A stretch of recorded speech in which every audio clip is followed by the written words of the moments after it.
against Lockridge and Kilgore. Now, most of what we do is civil litigation of one form or another. We do take on some criminal cases. Those are very few and usually court appointed, and we do volunteer family law.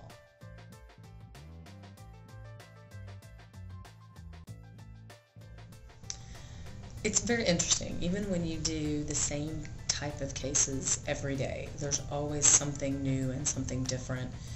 No matter what kind of law you practice, even if it's contracts and real estate, wills and probate, no matter what part of the law you happen to think is boring, there's always something new and something different, something that's just a little bit off in every situation. And in some cases, you really are helping people. In other cases, maybe you're setting up right or wrong. And even if you're not doing those wonderful, laudable kind of things, you're still making a difference every day by making sure that things run the way they're supposed to.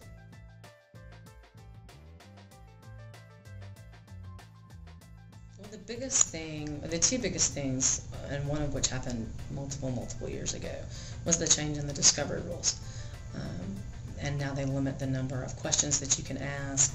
They set aside a group of specific questions that everyone routinely asks in every litigation section and every litigation lawsuit, and said, that's this new kind of discovery now. And they limit, like I said, the other types of discovery that you can do. And that was a big change when it happened. That was huge. It completely revamped the way that everybody did their discovery, their written requests for answers. And then the next biggest thing has been that people have been moving more and more towards electronic documents. Even if it started out as paper, they send it to you in an electronic format. And it's easier to house and it's easier to deal with that way.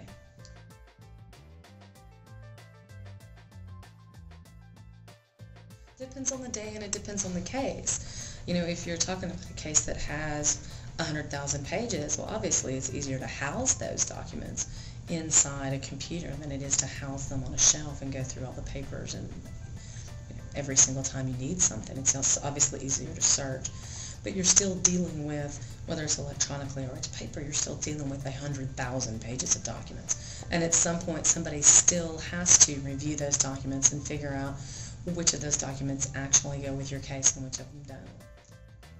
We'll continue to see more and more electronic discovery. Like I said, it's much easier to house, it's much easier to work with in terms of, oh wow, I need to find the paper that has this date on it and this name, and you can pop in your criteria. As long as you know actually how to use them and you put them in the databases and you build them in the correct programs and you code them, then it's easier to deal with. If you can't do those things or you don't know someone who can, then it really doesn't matter one way or the other whether you're talking about paper or whether you're talking about a PDF, because it's still going to be a huge hassle to try to find what you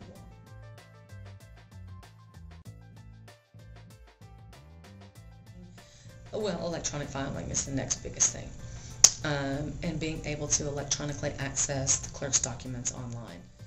The internet is really shrinking the world, and for me, in that respect, it's a wonderful thing. I'm no longer trying to beat the postman. I'm no longer trying to figure out what is the latest time that I can drop this in the mail and it's going to get filed. Now I can sit at my computer until 11:59 p.m. and file something, and it's filed the second that it hits the system. And so that takes pressure off of us, because now we're not racing the clock as much as we were.